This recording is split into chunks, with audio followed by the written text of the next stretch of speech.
On behalf of my co-author, Larry Sturtevant, and myself, I wish to thank the organizers of the conference for accepting our abstract on neutron activation and allowing us to present what we believe is a very strong story on some important physical evidence, which Larry routinely refers to as the queen of the physical evidence in this case.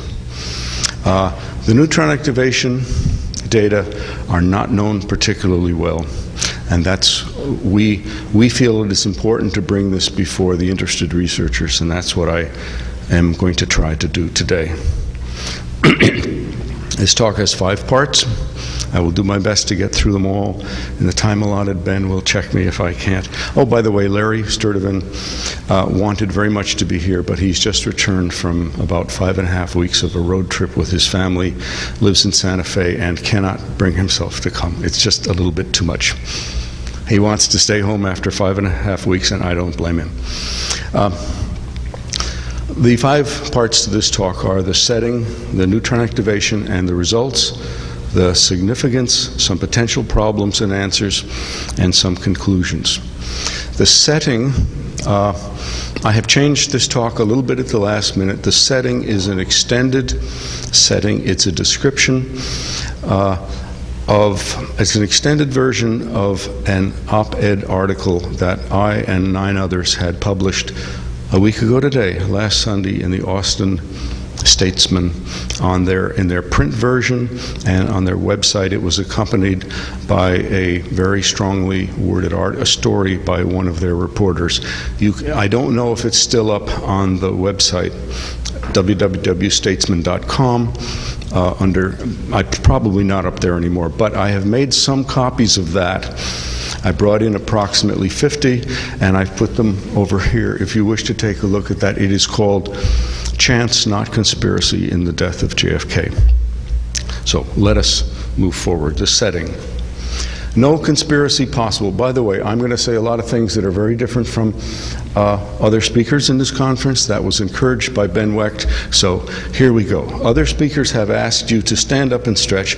I'm going to ask you to do the mental equivalent, to clear your mind, stretch it, make it open for the story that I have to tell you today. The setting.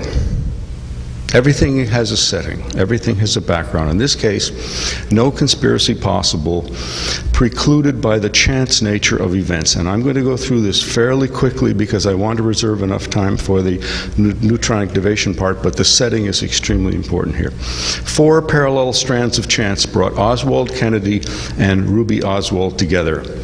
2, Oswald coming to Kennedy, Kennedy coming to Oswald, and then Ruby coming to Oswald, and Oswald coming to Ruby. Strand 1, Oswald to Kennedy.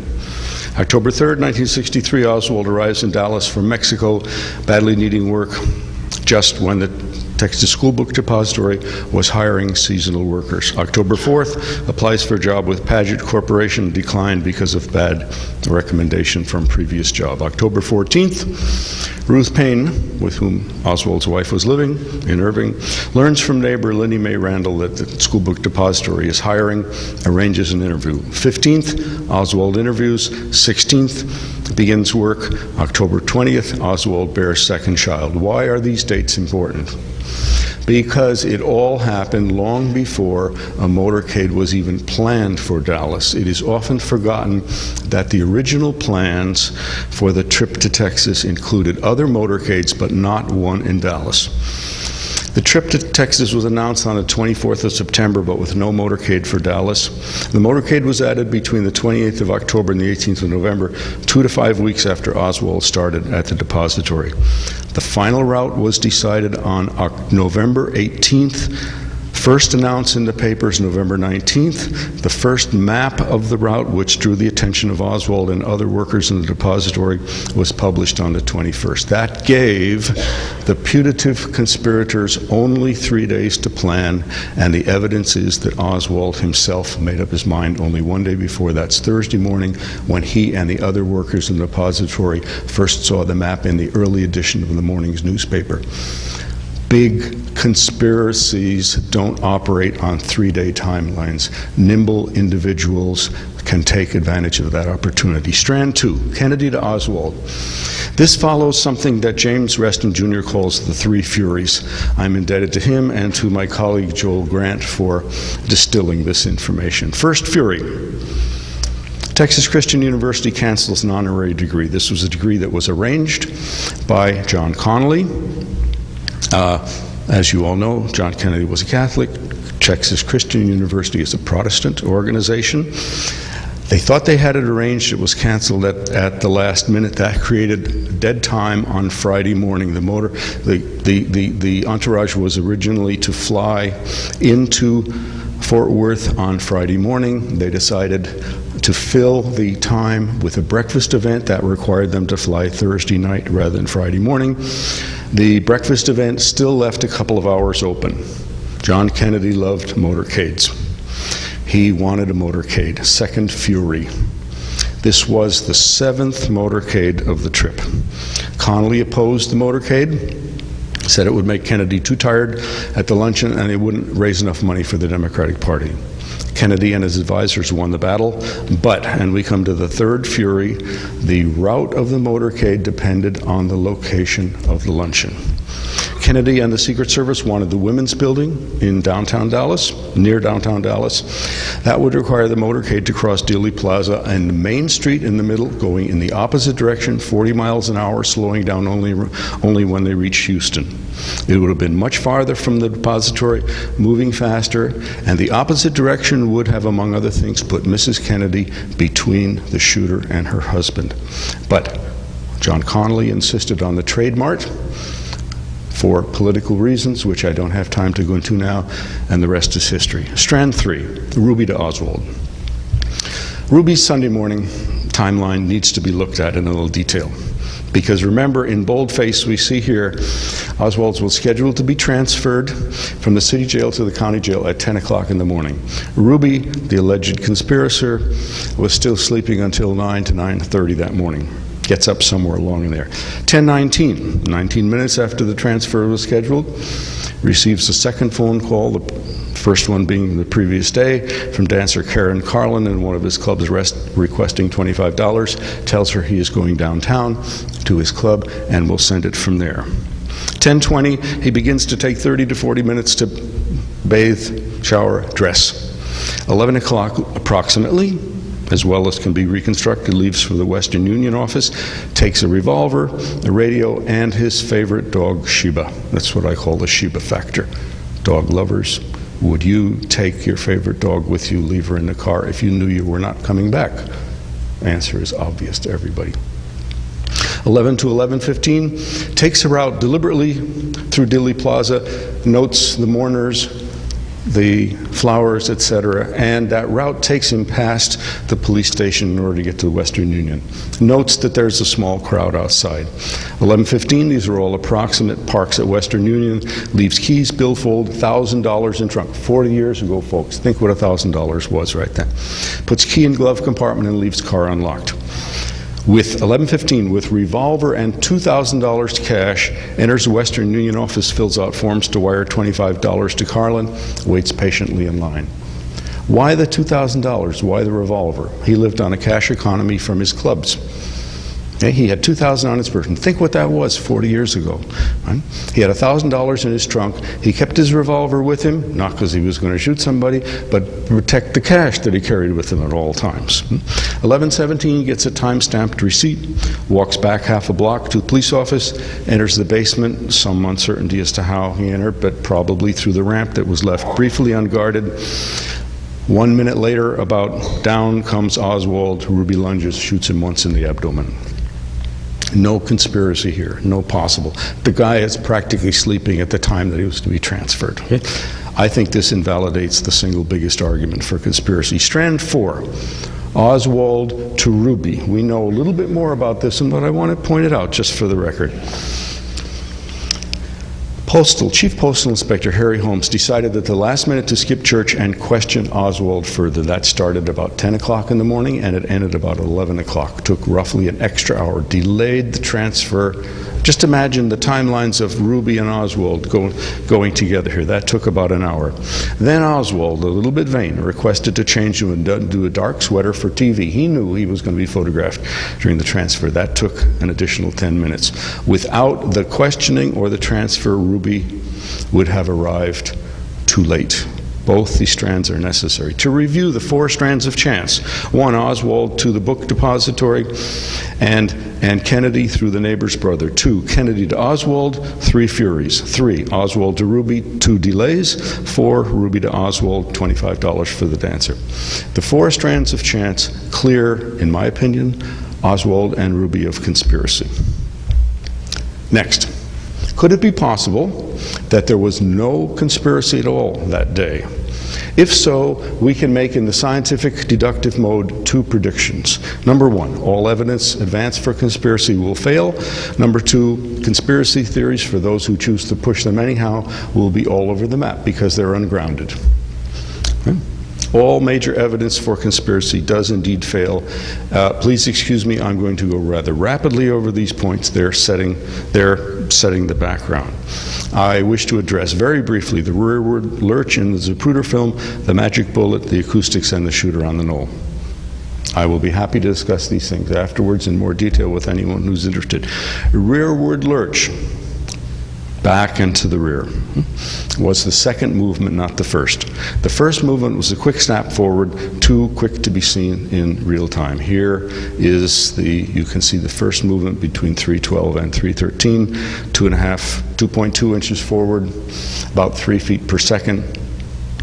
That's the movement that shows the direction the bullet came from. It came from the rear, not from the front. Then that is followed by a long accelerating rearward movement stretched over 7 frames. That starts too late and accelerates too long to be from a bullet. Okay? Magic bullet, a brief presentation, partial presentation on this. Not only could have passed through both men, penetrating power and proper alignment, but was damaged consistent with having done so. Here's the alignment from above, the horizontal alignment.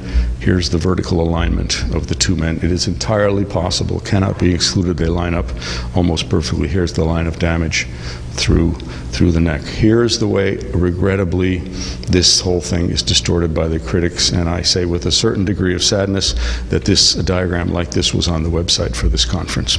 The pristine bullet, when you look at it this way, it looks pretty good. When you look at it this way, it is anything but. Vice-like forces had to deform this end. Okay. Can that bullet pass through 2 men? Of course it can. It can pass through 4 feet of pine and can kill elephants. It was used for 50 years routinely in Africa before the assassination for hunting elephants. Folks, if it can hunt an elephant, it can pass through 2 men, especially when the first passage doesn't hit anything, doesn't hit any bone. Here's a diagram from John Latimer's book of a Mannlicher-Carcano bullet passing through 47 inches of pine, 4 feet, without deforming. You can see the actual bullet down below. HSCA and acoustics. I'll be very brief. You have heard this story in much more detail yesterday. They claimed that the shots had been recorded from the police radio, that a microphone was stuck open in Duly Plaza. The acoustic experts found 4 shots. We heard 5 yesterday or the day before, 1 or 2 from the knoll. Chairman rammed it through at the 11th hour, declared high probability of 95% of conspiracy. But there were a couple of problems with this. Number 1, they got the wrong motorcycle. The single most important thing to know about the acoustics was that motorcycle was a 3-wheeler out by the Trade Mart somewhere. The Dallas police had this nailed from the beginning. They know who it was, why he was out there, and so on. Furthermore, they didn't check anywhere else on the tape. They did not do a control experiment as is required in all scientific experiments. Dallas police knew all along whose motorcycle it was. Acoustics fails. Next, shooter on the knoll.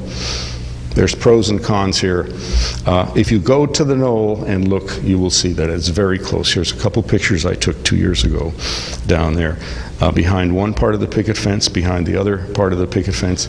There's no way that there could have been a shooter with a rifle there and not knocked the heads off of the other people practically. That would have been so obvious. The same closeness that makes a good shot also makes the shooter obvious, and no shooter was detected there, no physical trace was left, et cetera, et cetera, et cetera. The badge man, do you really think that's a person back there? The North Knoll sniper, do you really think that's somebody back there? No, it didn't happen. No. The shooter on the knoll fails as evidence for conspiracy. All major evidence has failed. First prediction of non-conspiracy has been validated. Second prediction, all conspiracy theories, scenarios will be all over the place. Let's just tick off some of these things, and we won't go into great detail. How many theories would you like? At least 100 by my count. Nearly every writer proposes a different theory. You can find almost anything in them you would like. How many shots would you like? You can read these for yourself. These are all the different ones that have been proposed. How many gunmen would you like? This is the gunmen front and rear that have been proposed. Almost any combination you would like is out there. Which shooters would you like? We don't have to read them all off. You know these probably as well as I do. The list goes on and on and on. My favorite is James Files. My second favorite is Greer the driver. Elbow to elbow at Dealey Plaza. At least 67 conspirators so far have been identified as being in or very near Dealey Plaza, leaving hardly room for anybody else. Which instigators would you like? You can name them. My favorite one of all these things is the educational establishment and the Catholic school hierarchy. It's ludicrous, folks. Okay? Which weapons and projectiles would you like? Rifles, pistols, AR-15 of Secret Service, regular bullets, frangible bullets, ice bullets, poison darts shot through umbrellas. Take your pick. It's all out there. Where would you like them to shoot from? The depository, the Daltex building, the knoll, the railroad overpass, the roofs of at least 2 buildings, the storm drain, the trees, in little pods up in the little trees, a helicopter, a curb, the presidential limousine. How would you like them to work? Independently, under radio control, single shooters teams. And the real story is Superman looking at Lois Lane.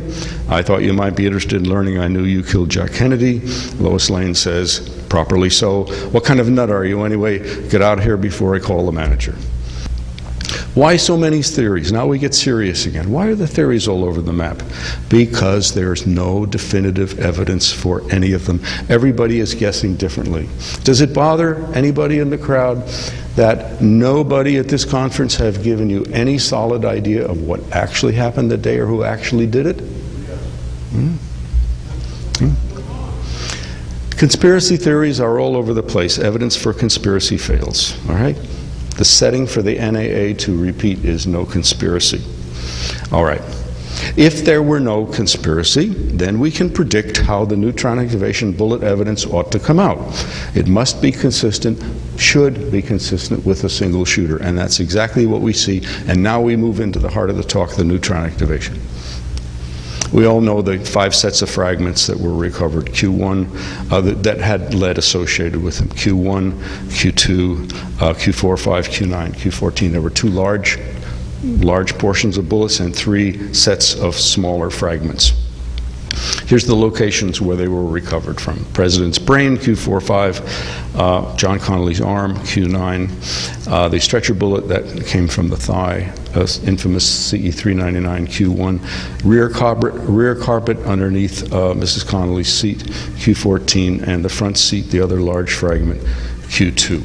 The analyses. The goal of the neutron activation analysis was very simple and very narrow.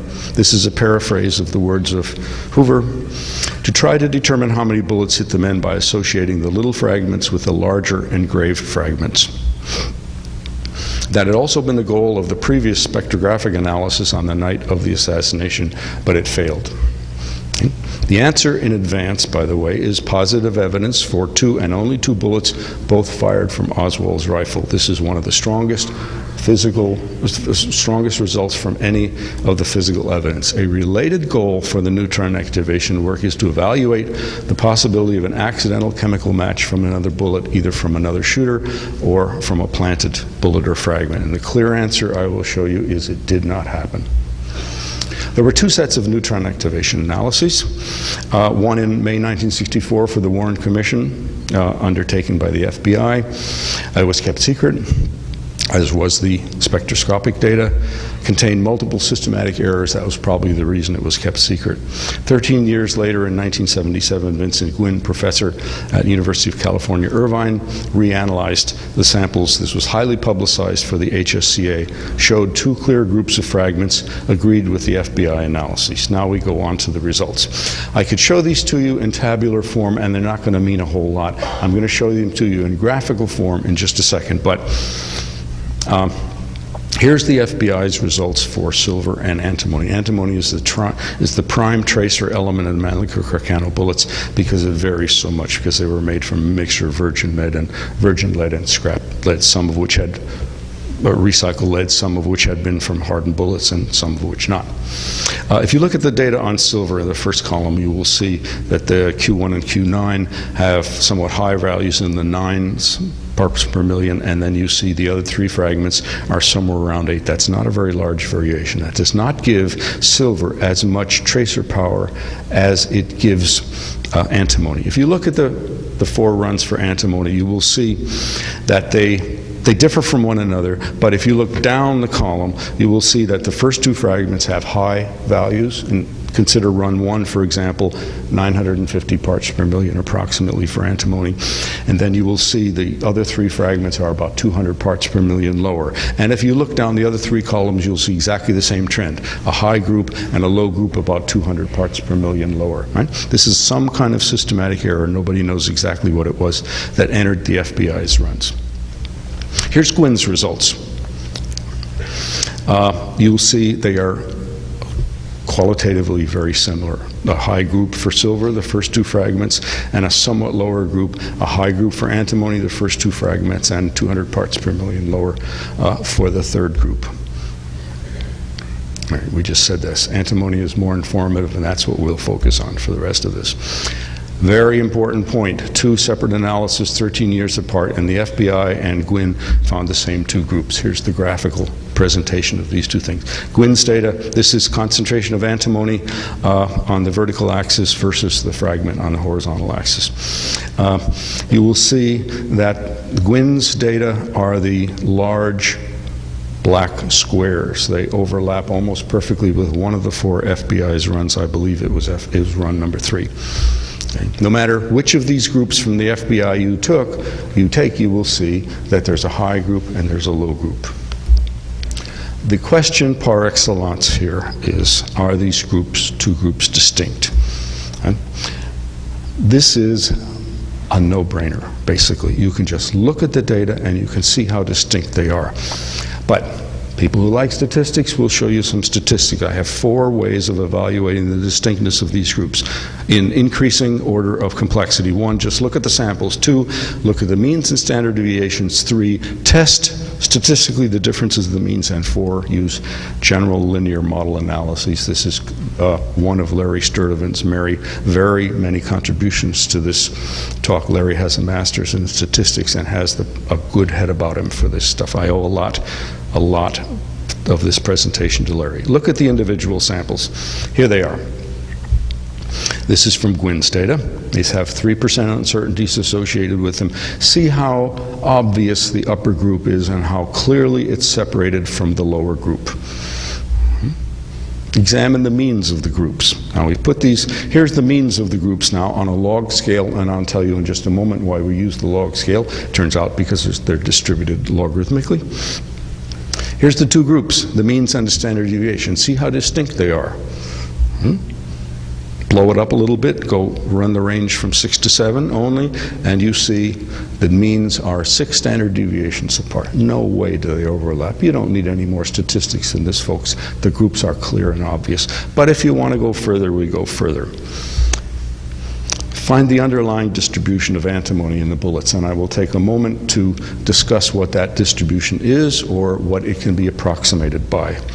We try first the Gaussian or normal distribution following standard statistical procedures. We plot the 14 points. These are 14 background bullets that Guinn analyzed with contributions from all 4 of the lots of manufacture. If there is a straight line, if the points fall on a straight line there on this normal probability diagram, the antimony is distributed normally Gaussian-like in this. They don't fall on a straight line. We then move to the next nearest distribution, log normal distribution.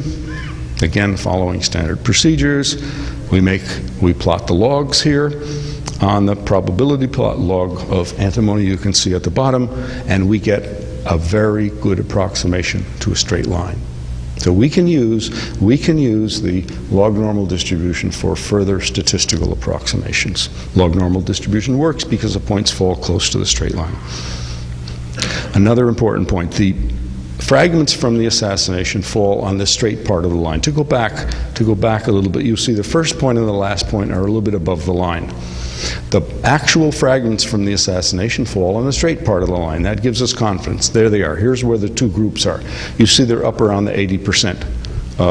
They're up at the 80th percentile approximately, but that's fine as long as they're on the straight part of the line. Okay, now we have the distribution log normal. Now we can test the means, and to go to the bottom of this slide, you'll see when you run this through a simple statistical test. I use the commercial program Statistica for this. You get less than 1 part in 360 chance that the means are the same. Note, we get the same answer with the normal distribution, less than 1 part in 360, or 1 in 400 chance that the means are the same. Now we go into a little bit more statistics. A general linear model analysis from the Minitab statistical package. This is Larry's work. The nice thing about the general linear model is it assumes no underlying statistical distribution. The only thing it assumes is that the residuals are distributed normally. It has a group variable with an F statistic that corresponds to a probability of about 1 part in 1,000 to 1 part in 10,000 that the groups arose by chance. It didn't happen. Conclusion, the two groups are distinct. All 4 tests give the same answer.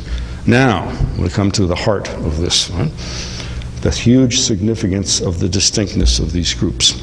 And I have a whole bunch of points I want to tick off for you. I'm sorry if I have to go through these a little bit quickly, but I want to give you the overview. I want to make sure we get everything in today. Number 1, the chemical data trace all recovered fragments to Oswald's rifle. Number 2, they prove that Oswald's rifle was fired that day, and I'm going to show you both those points on the next slide. That's the one we've seen already. Look at the two groups. In each group, we'll talk about point number 2 here, that the rifle was fired that day, because I think this is the only way to demonstrate it. Each of the groups has a large fragment in it that could have been thrown into the limousine or thrown onto the stretcher at Parkland or something like that. In the left group, it's the stretcher, CE399. In the right-hand group, it's the large fragment from the front seat, Q2 CE567. But it also has a little fragment from one of the men's bodies that was placed immediately into evidence. In the first group, it's the wrist fragment, Q9. In the second group, it's the fragments from JFK's brain. Okay.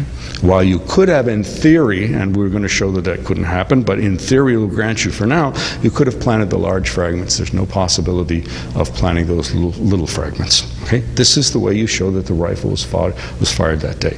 The way you show that all fragments are linked to the 2 bullets is obvious from these two groupings. 3, shows that no fragments or cartridge cases were planted. I will go into that in just a moment. Shows that there must have been a forward snap in the head. How do we know that? Because we know the fragments from the head trace to a shot from the depository, from the rear. So the head must have snapped forward. We can validate, it validates the forward speed calculations you get, shows that the big rearward lurch was not from a frontal hit because there was only 1 bullet that hit the head, and that was from the rear. Renders the locations of entrance and exit wounds in JFK's head irrelevant. This is an important point to go through because we can work around.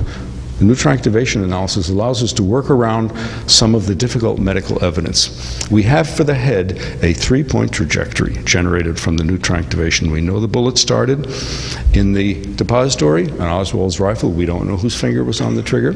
We know it started from that rifle. We know it passed through the head because it left fragments matching the front seat fragment, and then we know that it ended up in the front seat. It started behind him, it passed through his head, it came out and landed in the front seat. For purposes of finding out who did it, you don't need to know the details of where it ended, where it entered, and how it exited. We can go through a similar thing for the back wound. It takes a little longer, and if we have time at the end, I will come back to this. Renders the offset of holes in JFK's clothing moot. Same reasoning as from the previous one. Invalidates, and I will say and show in just a minute, invalidates all conspiracy theories with other shooters or planted bullets, and gives us the beginning of the best shooting scenario. Early miss, second shot passed through the two men's bodies around 2:22, 2:24, and the third shot at 3:12 to 3:13. Brings Oswald much closer to the crime in toto. His rifle did it all. His prints on the rifle and boxes, his clipboard, his paper bag, his backyard photo, his flight from the depository, his killing of Oswald, his attempt to kill again in the Texas theater. In other words, the neutron activation shows that 2 bullets from Oswald's rifle account for everything that happened that day. Now, let me address some potential problems and answers. Ben, I'm not keeping track of the time. I've got lots? 10 minutes. 10 minutes, that means 15 University of Rhode Island time, sorry. Potential problems and answers.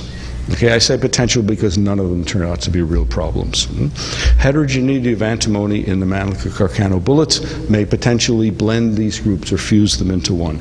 2, 14 samples not enough to establish a distribution. We've touched on that one already, but we'll come back to it. 3, can't distinguish distributions. 4, fragments might have been planted. 5, chance match of fragments from additional shooters or planted fragments. 6, incorrect metallurgical assumptions. And 7, it doesn't really prove anything. So I'm going to go through these rather quickly to give you the overview of the power of the neutron activation analysis. First, the heterogeneity of antimony in Mannlicher-Carcano bullet lead. Antimony is our prime tracer. It turns out that individual bullets and individual quarters of bullets have highly varying concentrations of antimony. And the question then arises, well, how can you use it to say anything about 2 bullets if there are such wide variations? And I prepared this slide to show you the scale of the variations. It's going to be followed by another summary slide, right? But look at the first part on the left here. Individual bullets, these are the 14 background bullets from Guinn, and you can see the concentrations of antimony range in one piece from each of those bullets, range from about 20 parts per million up to 1,200 parts per million. If you look at quarters of 3 test bullets that Guinn ran, you will see that in the first bullet, the one in blue, 6001C, that the quarters clump pretty close together. But each of the other 2 bullets, 2A and 3A, have 3 fragments close together and one that varies by quite a bit. And these are quite large variations. Turns out to be about 20%, 24% average heterogeneity. Okay. The next one is a very important one. The FBI, in its wisdom, although I think it was just careful analytical practice at those days, ran replicates, multiple replicates, like 4 or 5 replicates typically on most of these samples. That gives us extremely valuable information of the variability of the fragments, antimony in these fragments, on the small scale. And you see they come very close together all of a sudden. Their average heterogeneity drops down from 24%. Now it's down to 5%. And that is almost like the fragments from the crime scene, which are, the 2 groups are average around 3%. And as seen from this one, it is almost like, on the far right, it is almost indistinguishable from analytical uncertainties of 2% to 3%. Okay? So we have a paradox on our hands. How can we have such tight groups like this and yet have such heterogeneous quarters of bullets? Why? Why are bullets heterogeneous in antimony, but groups or fragments not? Okay? The answer lies in the FBI's subfragments. Mannlicher-Carcano bullet lead is homogeneous at the scale of subfragments. This implies that the groups were formed, the 2 groups from the evidence fragments, are formed on the scale of subfragments. Now, that's easy to show for the first group, the stretcher bullet and the fragment from Connolly's wrist, because they came from the same place. They come in the very end of the lead. Okay? For the head group, it's not quite so easy to show, but there is a good ballistic evidence, a good ballistic explanation for this provided by my colleague Larry Sturdivant. Follows from the way jacketed bullets break, and I'll be very brief about this story, but basically when a jacketed bullet hits a bone, whether it's on a slant or whether it's straight on, the nose begins to flatten, the bullet begins to bend sideways, internal pressure increases, the jacket ruptures, the lead is pulled taffy-like out, ruptures, and a spray of fine fragments is released from a very small portion of the lead. Here's a picture of a bullet that was fired from Oswald's Mannlicher Carcano, and you can see the distortion of the jacket on the left and of the lead core on the right. The point is that the spray of little fragments come from the single large break. Cores of Mannlicher Carcano bullets don't break into a gazillion fragments at these speeds. They break into 1 or 2 fragments. The break points release the lead, the little lead fragments. When you go back and compare the tiny lead fragments with the core, you are comparing two things that came basically from the same place. Okay, are 14 samples enough to establish a distribution? We showed this already. Of course, there it is. Do you need to be able to distinguish different distributions? No. The major distributions are very similar except for their extremes. And I want to show you some stuff from the National Bureau of Standards here. It doesn't have to come from there. Here's some common symmetrical distributions. The normal distribution, the T, the power normal, the Tukey lambda, the Cauchy, and so on. They are, at least the first three of these things are very, very similar. Common asymmetric distributions, the log normal, the Weibel, the gamma, the power log normal, and the fatigue-like distribution are all very similar to one another. What you need to do is find a distribution that adequately represents the fragments. You don't have to tell which distribution it is because they're all the same in the middle. Okay? Were the fragments planted? Big question.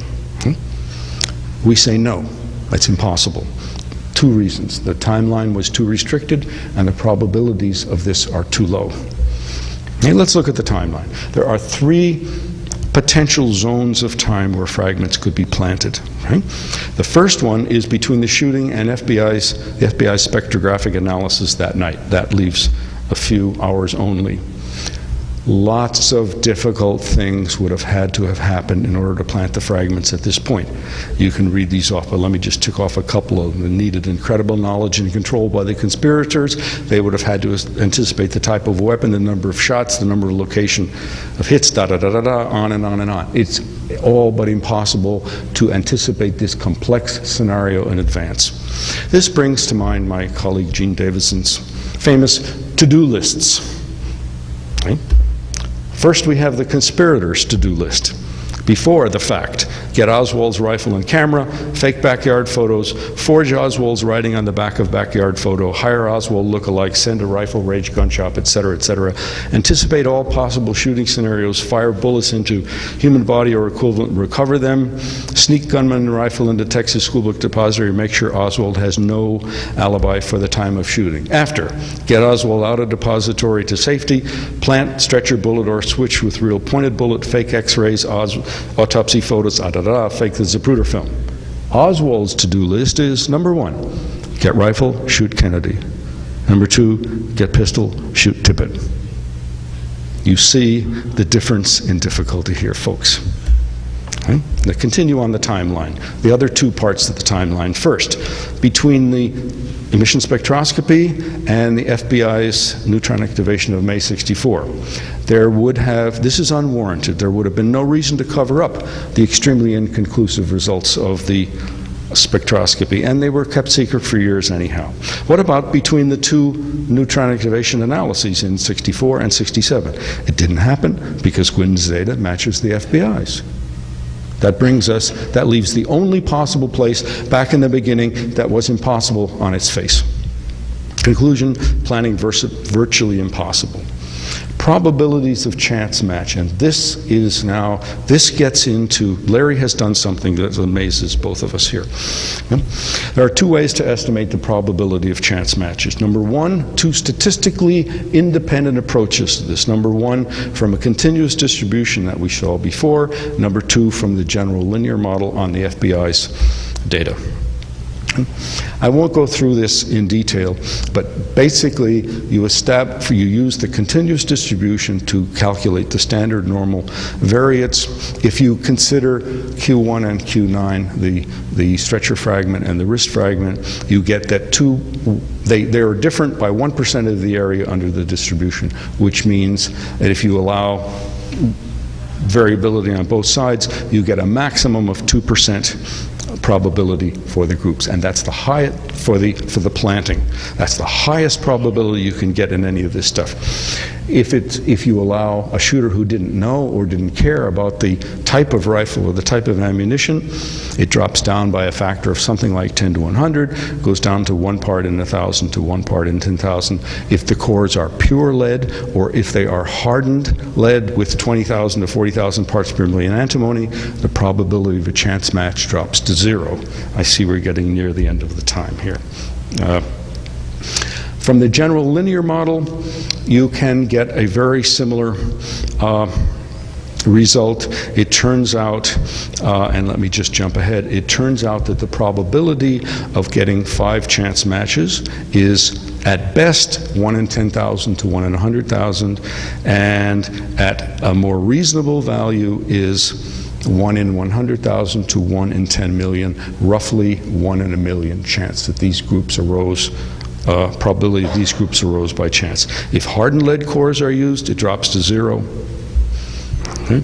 Note, 2 independent have given the same one. I'm going to skip over these. I just showed these. Okay. Conclusion. All popular conspiracy theories are eliminated mathematically. This is the first time that we have been able to put a number, a quantitative number, on the reliability of a conspiracy theory, and they are at best 2% and they are at worst 0. Realistic conspiracy theories are down, that involve extra bullets or extra shooters, are down in the 1 in 10,000 to 1 in a million range. It didn't happen. I think we're going to hear in the next talk about some metallurgical assumptions, but I just want to state that the new stuff that's coming out, and there was an article in yesterday's paper about FBI bullet analysis found to be flawed, but when you look at that article, it turns out to be very general. It's based on a leak of a report that is not yet out. It says nothing about neutron activation analysis. It says nothing about the JFK case.